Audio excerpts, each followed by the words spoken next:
Hi and welcome to GMT academy. मेरा नाम है दर्शना और मैं हूँ यहाँ पर आप सभी के लिए, क्योंकि मैं भी चाहती हूँ कि आप भी अपने आप को बनाएं बिल्कुल फ्लुएंट इन इंग्लिश, बिल्कुल इजी गोइंग वे में। कैसे? बस आपको करना यह है कि जीएमटी एकेडमी के इस चैनल को सब्सक्राइब करें और मेरे साथ इंग्लिश को बेहतर तरीके से सीखते रहें। So without actually not wasting much time, let's start the today's video। आज का टॉपिक है होमोफोन्स, जो कि एक्चुअली ऐसे शब्दों का पिटारा है जहां हम हो जाते हैं कंफ्यूज, क्योंकि हम उनको एक्चुअली समझते हैं सेम प्रोनाउंसिएशन के बेस पर कि भाई ये दोनों शब्द सेम ही होंगे। लेकिन let me tell you one thing very clearly कि शब्दों के इस जंजाल में हम फंस जाते हैं और जो हम कहना चाहते हैं वो ना कहकर हम कुछ और कह देते हैं और सामने वाला हमें कुछ और समझ लेता है। तो भाई इस कंफ्यूजन से निकलने के लिए मेरे पास है solution. So let's discuss it and get clear, okay? So आपके साथ साथ और भी लोग होंगे जिनकी आप चाहेंगे मदद करना, तो प्लीज लाइक एंड शेयर करना ना भूलना। So we have the solutions to your problem कि इंग्लिश को सीख सकते हैं बिना किसी हेजिटेशंस के, आप बोल सकते हैं। अगर मैं बोल सकती हूँ then you can also speak English very fluently। So fluency is all about like clarity के साथ इंग्लिश को बोलना and अपने आप में कॉन्फिडेंस के साथ सामने अपने आप को एक्सप्रेस करना बिना किसी झिझक, बिना किसी डर के। You have to speak. भाई आज नहीं बोलोगे तो कब बोलोगे? और बोलने के लिए हमें मिटाना होगा हमारे डर को, और जैसे ही आपका डर हटेगा आप बोलने लगेंगे बिल्कुल फर्राटेदार English. So let's start today's video. आज मैं टॉपिक लेकर आई हूँ होमोफोन्स। होमोफोन्स वो शब्द होते हैं जिनका प्रोनाउंसिएशन यानी उच्चारण, प्लीज इसको प्रोनाउंसिएशन ना बोलकर प्रोनाउंसिएशन बोले प्लीज, ओके? सो प्लीज आपको, इसलिए मैं इतना प्लीज कह रही हूँ बिकॉज मैं चाहती हूँ कि आप अपने आप पर थोड़ा सा फोकस ज़्यादा करें, क्योंकि उच्चारण गलत होता है तो शायद मीनिंग उसका हम लोग गलत समझ लेते हैं। So try to be more precisely clear with the pronunciation यानी उच्चारण वाले हिस्से पर।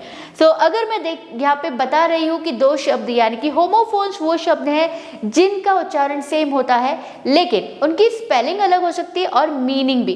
सो here is the example like DIE die and DYE dye.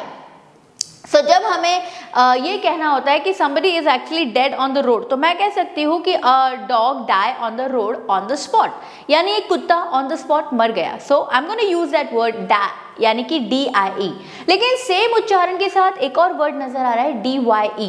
So die का मतलब होता है किसी चीज को रंगना, लाइक बेडशीट को रंगते हैं, टी शर्ट्स को रंगते हैं, या कोई भी चीज को जो आप रंगते हैं तो उसको हम कहते हैं dye. So there are so many dyes like we are using on the hair, we are using on the like skin, tattoo, you know like inks भी होती हैं, लाइक हम देखते हैं कपड़ों के लिए भी काफी सारी डाई कलर्स होते हैं।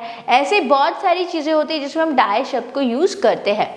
लाइक अगर आप किसी चीज़ को कलर कर रहे हैं, so you can say that I am dying that particular things right now, और I have given a dye to that kind of thing. Now next word is great and grate. आप देख सकते हैं दोनों के उच्चारण लगभग सेम है लेकिन स्पेलिंग अलग है। Here the spelling is GRAT, यहाँ पे हम देख सकते हैं the spelling is GREAT, okay? Like ये वाला जो ग्रेट होता है, दिस वन इज एक्चुअली, आप किचन में जाएंगे तो हमारे पास एक ग्रेटिंग की मशीन या फिर एक हैंडी एक डिवाइस होता है, इक्विपमेंट होता है जिसपे हम अगर ऐसे बोल सकते हैं कि जैसे आप कुछ कीस रहे हैं या फिर आप कद्दूकस कर रहे हैं, राइट? ऐसे घिस घिस के आप मूली के पराठे बना रहे हैं या आप गाजर का हलवा बनाने की प्लानिंग कर रहे हैं। तो grating is all about great करना। लेकिन यहाँ जब हम ग्रेट बोलते हैं GREAT, इसका मतलब होता है कोई चीज़ महान है। For example I am grating the carrots, और ये वाले ग्रेट में हम कह सकते हैं you are great, you are all the great audience for me, okay? Next is high. So यहाँ पे हाई का मतलब क्या हो सकता है? सो HI का मतलब होता है हाई एवरीवन, लेकिन यहाँ पे जब हम बात करते हैं HIGH, समथिंग जो बहुत ही ज़्यादा ऊंचा है, बहुत हाई है, ठीक है? So that is called like suppose something is like you can say that mountain is very high, I cannot climb on it, right? next है bear, BARE and BEAR, ठीक है? दोनों का प्रोनाउंसिएशन सेम है लेकिन मीनिंग अलग है और स्पेलिंग भी। तो BARE का मतलब होता है बेयर। बेयर मतलब बिना उस चीज के, जैसे अगर मैंने कहा मुझे नंगे पांव जाना है तो I can say that bear foot, ठीक है? आई can say that bear foot. लेकिन जब मुझे कहना है मुझे बहुत पसंद है टेडी बेयर, तो मैं कह सकती हूँ कि भाई मुझे भालू बहुत पसंद है, तो आई कैन से BEAR। उसको बियर मत बोलना, इट इज बेयर। नेक्स्ट है बी यानी कि BE, I will be there on this channel to watch the videos of Darshna. Okay. So next is BEE. B का मतलब होता है मधुमक्खी. So ये आपको पता होगा मधुमक्खी, ठीक है. So some like bees आपने देखा होगा, उसके hives भी होते हैं, मधुमक्खी के छत्ते होते हैं. तो ये वो वाले बी की बात हो रही है. यहाँ पे बात करते हैं होल. होल मतलब होता है छेद. Like I have seen a hole on the wall. ठीक है, अगर मेरे को बोलना है WHOLE तो ये होता है होल यानी कि पूरी तरीके से, ठीक है. This is the whole scenario of the particular situation, ठीक है. So this is what exactly today's video.